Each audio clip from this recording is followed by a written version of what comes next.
Now, too many see the protests as the problem. No, the problem is what forced your fellow citizens to take to the streets: persistent and poisonous inequities and injustice. And please, show me where it says that protests are supposed to be polite and peaceful. Hey, tell Cuomo where the protesters are supposed to be polite and peaceful. Oh, it's so nice that Bro Cuomo has deigned to return from his 2 properties in the Hamptons to share his constitutional illiteracy and ostentatious concern for the poor. Hey, who said you got to be peaceful when you protest?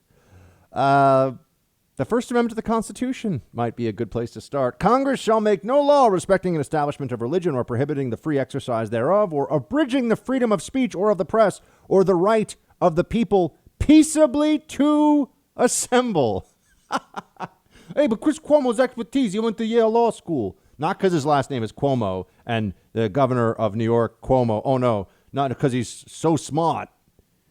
Yeah, that was a fun one. Who says they got to be peaceful? But you see what I mean? I could sit here and just keep going through all these either. Every time I say the word mitigation now, I think of Fauci.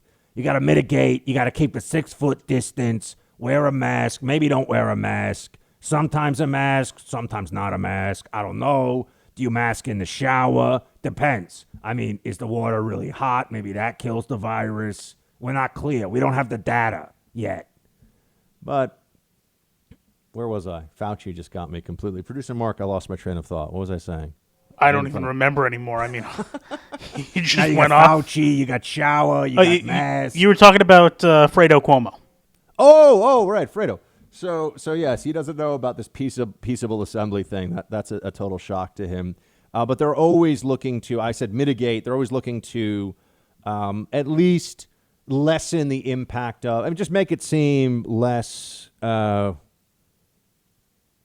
a big deal that there's looting going on and there's riots and all this stuff is happening. Bro Cuomo wants everyone in New York, including everyone that I know here, who is scared to go out at night in their own city now. And we're not people that are easily scared of street crime and things but they're rampaging mobs running around and the cops can't control them. So it's pretty normal. And I can't carry a weapon. If I could go around carrying a sidearm with me because I actually had constitutional rights, I wouldn't go looking for a fight, obviously. That's terrible, but I'd feel safer at night, but I can't. So a mob, what are you going to do? You got to avoid it. So that's Bro Cuomo weighing in, just in case you're wondering how intelligent on this matter he is. And then you've got, we got to hear Nancy Pelosi. Nancy Pelosi, I woke her up. She had a little too much Chardonnay last night. And the president, he is a bad man. And I'm a genius legislator, and I care a lot. Let me wait. I'm going to wave my finger in the air now.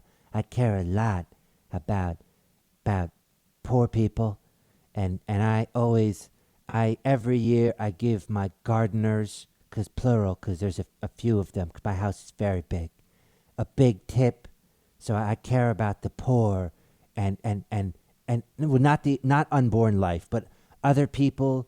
I help them. Here's Nancy on how the president, of course, is the problem. Play clip 5.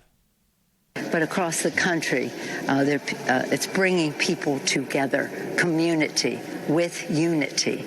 And hopefully that gives us a stronger chance in the United States Senate to get some of this legislation passed and sent on to the president. And to do so in not an accusatorial way and not in an unforgiving way, but in a reaching out.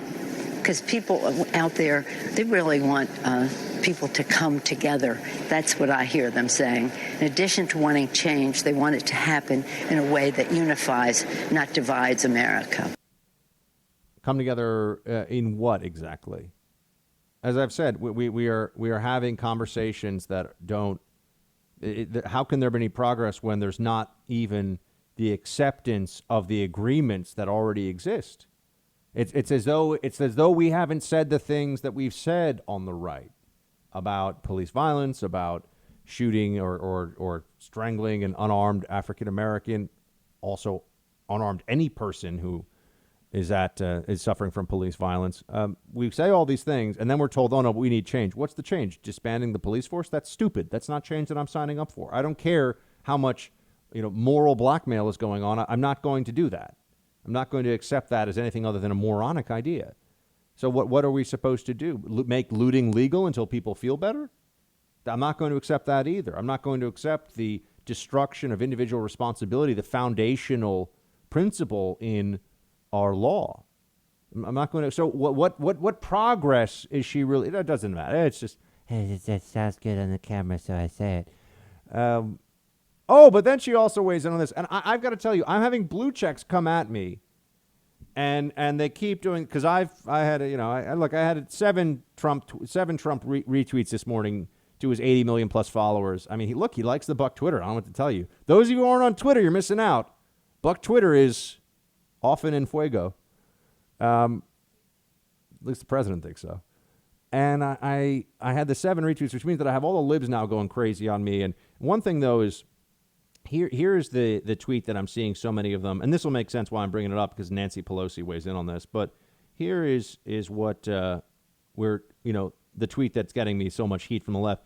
I said, many people who lost family to COVID-19 and were unable to even visit loved ones during their last days, perhaps last weeks, and then were barred by law from holding a proper funeral, must be particularly shocked to see that public health experts are suddenly fine with mass gatherings. I have all these blue checks, people with, followings, and that people go to them for their thoughts on stuff, and they're public figures, and they must be smart. They must know things like Cuomo. Cuomo's smart. I got ideas. I'm smart. Remember when Fredo said that? Yeah. They come at me and they say, find me one public health expert. Find me one public health expert that says this. Okay. NPR story from last night. Dozens of public health and disease experts have signed an open letter in support of the nationwide anti-racism protests. White supremacy is a lethal public health issue that predates and contributes to COVID-19, they wrote. Yeah, that's right. Mass protests now fighting COVID-19, according to the, quote, dozens of public health experts. But just, libs, read more. That's all I could, just try to read more. Try to learn something. They come in with, find me one. I didn't find you one. I find you dozens. They wrote an open letter. You jerks. Because they've abandoned the principle that we were all supposed to adhere to, which this is all about safety. It wasn't all about safety, and we know it. But Nancy Pelosi, when it comes to COVID-19, Nancy Pelosi has some thoughts on this. Play 4. The social distancing has a purpose, and the masking has wearing masks has a purpose. And when people ignore that, if we can bring terrible things home to our children or to our seniors who may be living with us, being one myself, but it is it's very dangerous. But again, people are always optimistic and hopeful that it's not an invincible, that something's not going to happen to them. But I am very, very concerned. In a couple of weeks, we'll see, sadly, hopefully not, but sadly that, of course, there would be an increased number. Not concerned enough to say stop having mass protests with thousands and thousands of people gathering right on top of each other. I mean, she's saying she's concerned and this is about life, but not that concerned. Can't be a Democrat and say, hey, guys, knock off these protests. Just put your stuff on social media. We'll all see it there. No. This tells, what else do you have to know, folks? The other side, Pelosi, bunch of frauds. That's why they can't ever actually even debate these things anymore. They just yell and scream. And it's a waste of everybody's time to even try and engage people like Pelosi.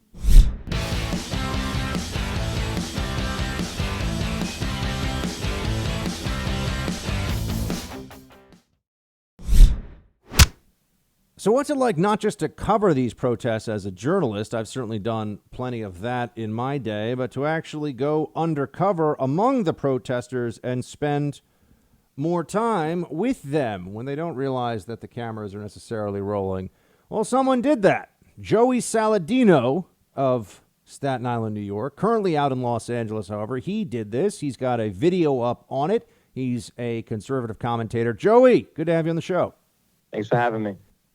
All right, man, tell us what you did and what you saw out in California at one of these protests. So I live in Hollywood right now for work. So I went for my morning runs and I discovered that there was a major protest gathering in my area. So I said, screw it. Let me go undercover. It's something I wanted to do. And now the protest is literally right outside my building.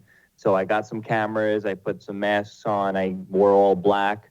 I went over there. I had a hidden GoPro camera. And I just went undercover to see what's going on. And I want to learn how these protests are escalating into riots.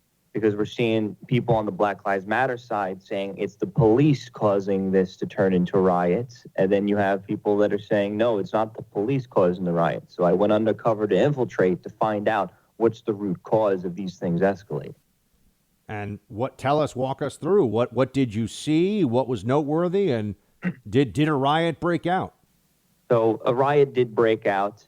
The group that I was in was probably the more mild version of the riot, but it was more towards these protests. They get so big, they all start to get separated and they start to break up and they go down residential neighborhoods. And then now you got like several groups of Black Lives Matter protesters going all over the place, and it's hard for the police to contain it. And that's when a lot of the riots break out. But there are three types of people at these protests. There are the people who are trying their best to keep it peaceful. If they see a looter, if they see a rioter, if they see somebody trying to fight the police, they try their best to stop them. Then there's two, the revolutionaries, the people that are there for the protest, but they want to fight the cops. They want to just start a race war. And then you have three are just the opportunists, looters, and rioters that just show up specifically in vans. They'll follow the protest around and they'll scope it out and they'll find which businesses aren't boarded up. They'll find specific types of businesses like shoe stores, and they will wait until a crowd gathers around until things get a little bit rowdy, and then they just start breaking in and bashing in. I noticed a lot of taggers, a lot of people with spray paint walking around, people with hatchets and bats, like they're ready to do something. But it just seems like the group is so conflicted from three types of people all conflicting, so they don't even have unity themselves within their own group. And when you said so that the groups break off, and it's very interesting to hear about the three different segments within the protest and how there's different aims and ideologies at work there. But what did you see when things get incited, right? Because we keep hearing about the police response to this. You know, how do you get to that point? What did you see and how did it look at the street level when, even if it's one part of the protest, do they first go after the police to distract them, and then another component within the protest starts the looting? Or do they, is there agitation at the police before there's a police response? Or does the criminality, meaning breaking into the stores and stuff, come first? And then when the police respond to that, was there actual, rocks or bricks or whatever thrown at cops? Like, how did that part of it work? It seems like in this protest, the looting and the rioting actually did start relatively early, but I was in the front of the protest and it started to happen towards the back of the protest. But in this particular case, when I witnessed the police start to use some force, it was after the protest entered a residential neighborhood and the police cut them off and said, no, you guys got to go down through the main streets. This is a residential area. We can't have you going this way. That's what the police said. Then there's half the group saying, locking arms. There's a bunch of people locking arms saying to their group, to the more aggressive protesters, we can't go this way. The cops are telling us to turn around. We got to turn around. And then you have the conflict. Then you got a group of people yelling at the people who are trying to stop them from going across, saying, this is our constitutional right. We need to go through, yada, yada, yada. They can't stop us. We're peaceful. We're assembling peacefully. We have all rights to be here. And they're all totally wrong. And it starts a fight in the own protest group. Next thing you know, people were swarming behind the police through the side streets. So the police look around. It's like 200 to 1. So the police just start to stand down. Everybody goes through. They're charging through a residential neighborhood. When they hear police sirens, everybody starts running and scattering all over the place, and it starts madness. So as they work their way down, And that's when a large police unit showed up and blocked them off again with cars and with the pellet guns. So they said, guys, turn around, do not go this way. Whatever you do not go this way. Full warning, if you come closer, we're going to shoot. And everybody thinks that they're revolutionaries and they think that they're trying to make a statement. So a few dozen of them, they start putting their hands up and walking towards the cops with their hands up, don't shoot. And they're like, turn around, we're going to shoot you. Hands up, don't shoot. And then they start firing some of the pellets. That's only because after the police gave them the warning, they said, you can't come down here. They went down there. They went rampaging. They were tagging things up at least, but I don't think they were looting the residential area. But the police gave them all clear warning, do not do this. The police and the National Guard are letting people assemble peacefully. It's just when it starts to escalate into violence, that's when they start to take action. We're speaking to Joey Saladino. He's a conservative commentator and undercover journalist. He infiltrated one of the protests out in California and Los Angeles to see how it turns into a riot. And he's giving us the blow-by-blow of that right now.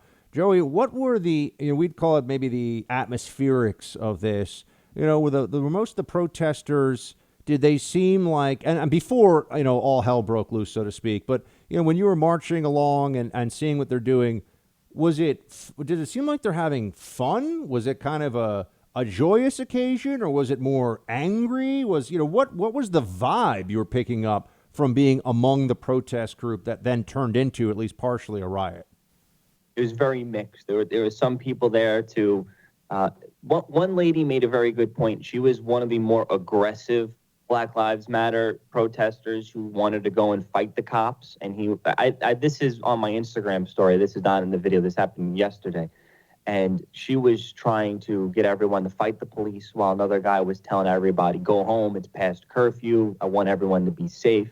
And she made a good statement, actually. She said, all you white people showing up here, you think it's this big party. You're all coming here taking Instagram pictures, having a party, having fun, but you're not doing shit. You're not doing anything. And she kind of made a little bit of a point there, because a lot of people are showing up to this protest and treating it like a party, while other people are showing up to be very serious.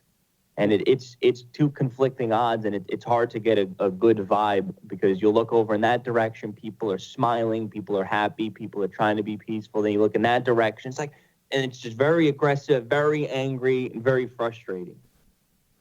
Joey Saladino, everybody. Where can people see this video that you took?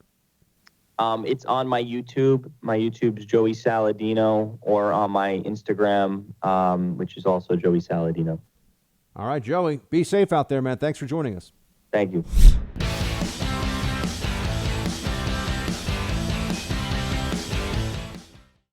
Hey, Team Buck, it's time for roll call.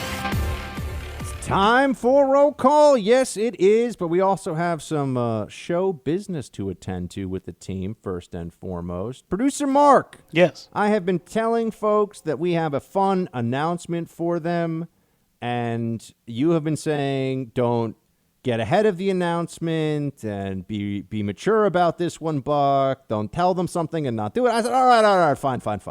But now, Producer Mark has, in fact, set it up. So what is our announcement for them? We finally have the voicemail box ready for people to call and potentially leave their messages on the air and get them on the air for roll call. Woo! You hear that, everybody? Oh. If you want to leave a voice message now that we can play on the air, on roll call, we have a voicemail box now set up for any of these. See, this way, what this will avoid is anyone calling in and, yelling Baba Booey, or calling in and trying to drop F-bombs in the middle of my show, because the libs are coming at me all over the place. So I'm just not going to, there's no point. Not going to do it. Not going to do it. Why? Let some jackass mess up my show, mess up my flow, please. So we would love to hear from you. Just so if you're wondering why we're doing it this way, we'd love to hear from you. If you want to share a message, if you're fired up, if you have a rant, I would say keep them to 30 to 40 seconds or less. Yes, that's what the message you'll hear says that. Yeah. If you leave a 5-minute voicemail, Producer Mark does have the right to just delete it about a minute in. So don't leave a long message. But if you have a question, if you just want to say something, if you want to give a shout out, if there's like a birthday shout out, whatever it is, and we'll try to start working these in. Look, maybe people just prefer to write in, and this won't be that much of a component of roll call. But we're gonna open this up now. Producer Mark, what is the number? It's the old number that you used to call when you took phone calls. It's 844-900-BUCK or 844-900-2825.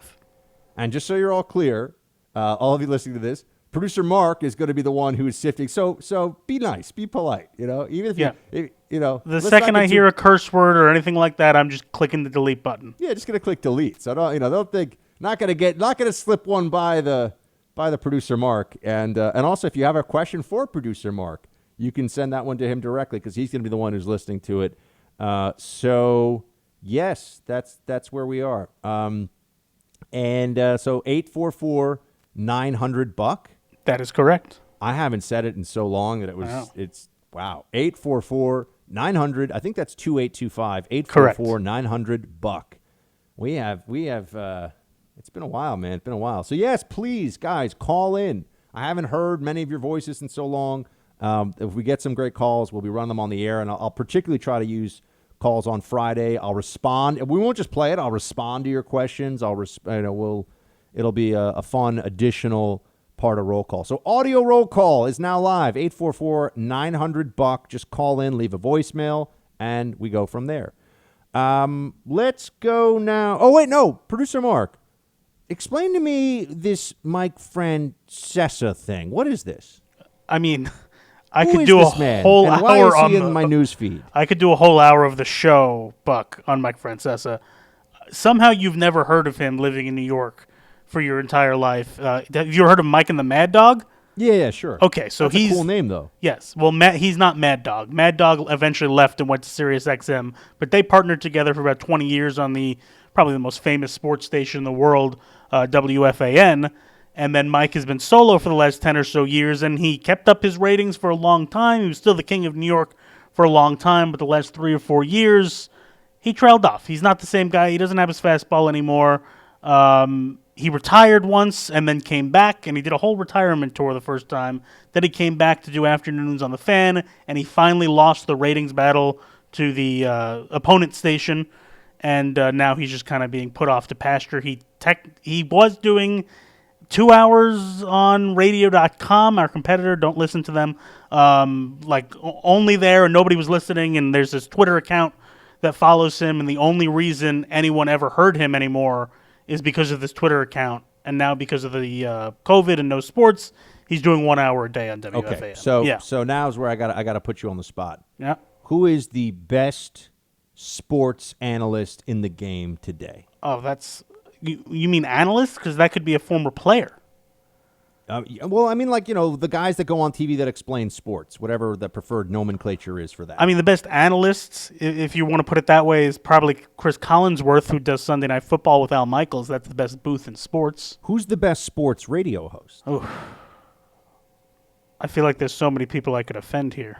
That's what I'm trying to get you in a little trouble. That's the whole point. I don't think I can. I don't listen to enough sports radio anymore to say that. Look at this. He's dodging, team. He's dodging. He's a polite fellow. And I listen to New York sports talk radio, so I'm not going to hear what somebody in LA is saying, someone in Vegas. I'm not going to hear all these local people. There's just so many people around the country talking someone told sports. Me that actually in Kentucky, for example, because they don't really have any professional teams in this. I think in this, maybe they have hockey or something. Do they have any Kentucky? Louisville is a college team. Yeah, Kentucky. Right, but so if you're a college sports guy in Kentucky, that's like the best. Yeah, I mean, local sports talk in Louisville would be talking about basketball. college basketball. I will say I miss now that there's been no sports. I will appreciate it even more. It is a way of watching professional sports. I've bonded with my brothers and my dad a lot watching football. I did go see an NBA game about 6 months ago, which was a very expensive, 3-point contest, effectively. But anyway, I'm going to get back into some of this because now that we don't have sports, I really noticed you miss it. Sure. Yeah. Now we don't have sports. I'm like, wait, I can't. There's something nice about channel flipping and getting it's the third quarter of a basketball game or it's the 12th hour of a baseball game because we all know that happens. and you're like, oh, I'm just gonna like zone out and watch this for a while. And it's all coming back pretty soon. It looks like the NBA is going to announce tomorrow, maybe, or sometime this week, that they're going to do the entire rest of the season in Orlando at Disney's Wide World of Sports, and they're aiming to start July 31st. Yep. Yeah. There we go. And hockey has momentum, too, as well to start. Very nice. Very nice indeed. All righty. Now we actually will do. I was very excited to tell you all about our voicemail box, and now we got sports coming back, so good things are happening. There's stuff to look forward to. Everybody, America's coming back, darn it. All right. Let's get into roll call. Bill, so I disagree with you blaming Fauci for shutting down the U.S. as a blue lib. I think he's been trying to do his job, which is simply to provide his best guess at sound medical advice. I think Trump is doing a great job, but if he didn't like what Fauci was advocating for, it's his job to choose a different route. It is not like he doesn't do it all the time to great effect. Why bend on that one? You ever end up in Portland, Oregon?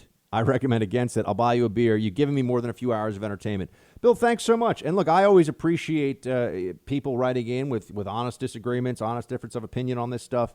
Look, I've been a little maybe more strident on Fauci than in the calm, light of day I perhaps would always be.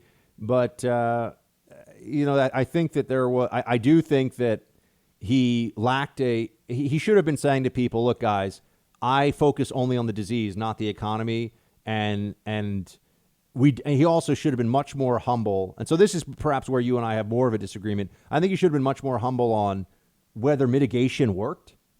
Who says it works? They don't know that. Whether, they didn't know how lethal the disease was. They don't know that masks work the way that they intend them to. They don't. And people say, yeah, of course, if you're wearing a specific medical grade mask and you're changing it out. But if you're just going around to the grocery store and your mask's slipping up, slipping down, it's made of cloth, the virus particles in the air, this thing is probably not protecting you from them. So, or at least not giving you and then you get into, well, how much protection versus how annoying is this? And so I just think there was a lack of humility, and from a guy who was very wrong, for example, about the risks to some communities.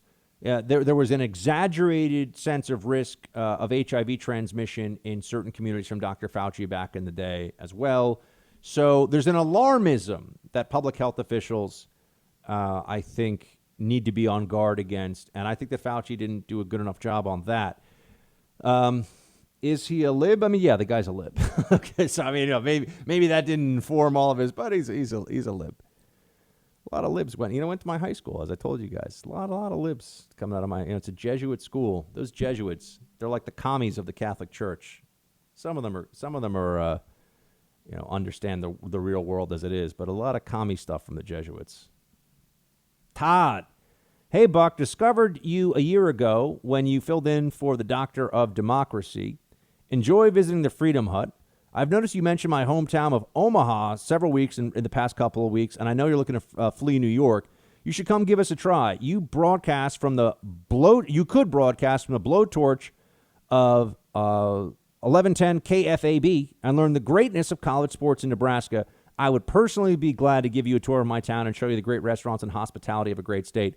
I'm going to tell you guys this right now. Once things open up, once people can travel again, and there are so many places, especially communities, areas, cities, towns that have been such loyal and really just feel like a part of my extended family now, loyal listeners to this show for a long time. I want to get out there and get into some of these, go check out some of these areas. I want to go to Nebraska to see our friends at KFAB. I want to get down to Austin. I've been talking about that forever, to go visit our friends at KLBJ. I want to go check out. I haven't been to. Gosh, I'm trying to think of, how many of you. There's so many places, so many affiliates that we have. I've been to Baltimore in recent years. So for WCBM, I've definitely been to Baltimore a few times. Although I'd like to do something more formal there. I go out to LA a fair amount, so KEIB, but if you guys haven't caught me in recent weeks or recent visits rather, I'm sorry about that one, but I've certainly spent time in the Valley there. Anyway, this is my way of saying, Denver, our Freedom 93.7 in the Denver area. I've never been to Denver. Producer Mark, you ever been there? I have not. So that's a place that I also very much want to check out. And so, yeah, no, there's a lot of, I love New Orleans, and we're on WRNO down in New Orleans. That's a wonderful station, and New Orleans is a fantastic town. So what I'm trying to say is there's a lot of travel that I want to do that will get me into some of the places where this show is currently heard, and I haven't been in a while. So, yeah. That's coming. Sacramento, KSTE. I haven't been to Sacramento ever. I'm sure Sacramento's a great town. Check that one out. Norfolk, Virginia, WINS.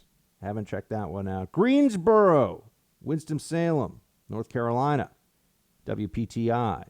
I'll check that one out too. I'm actually coming down to North Carolina, so I won't be too far from Greensboro in August. That's when my speech will be. So, all right, let's see. Joseph, Buck, I'm a longtime follower. Try to listen to every one of your podcasts. We know there are many. Well, Joseph, you have excellent taste, and thank you. And you're loyal.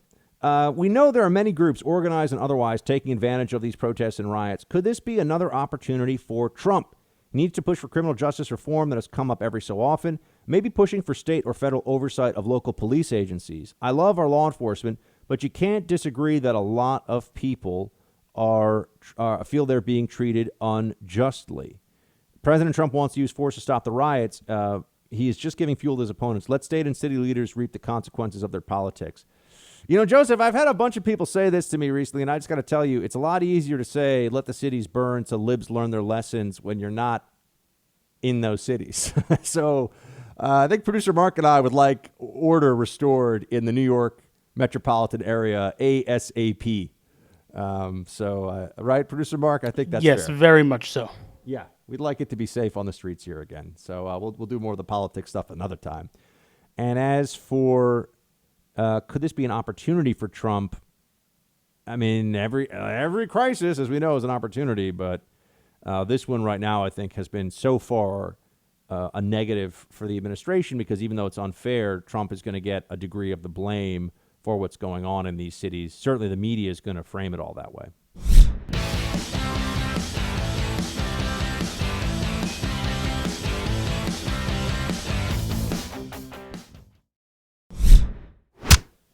Next up is Jeff. Buck, keeping it light today because I have to. Hey, Jeff, we got to keep it light in here sometimes for sure. Yeah, guys, send me funny voicemails too. You know, if you have a Freedom Hut poem you want to read on air, if you've composed a sonnet that you want to read in Fauci voice, you know, let's have some fun with it.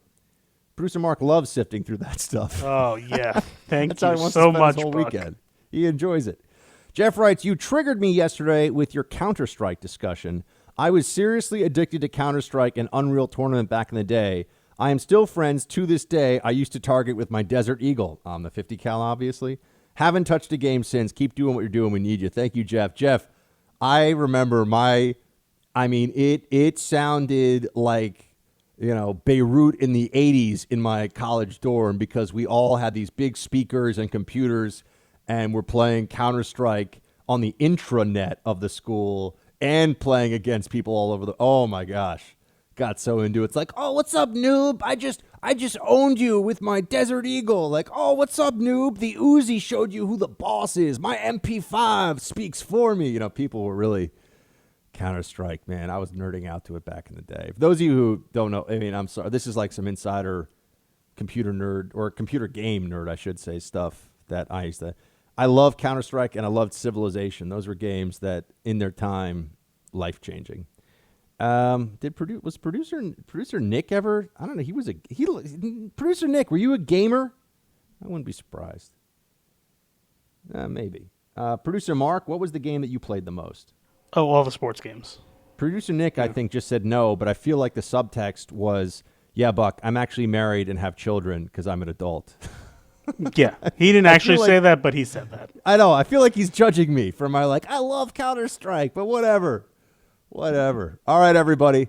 Great to have you with me here. Thank you for letting us end on a light note. We'll continue to try to do that every day at the in the roll call portion when we can. Share the show with somebody, bucksexton.com. Check it out. Make it a bookmark. and tell somebody about the podcast. We'll be back with you tomorrow, same time and place. Shields high.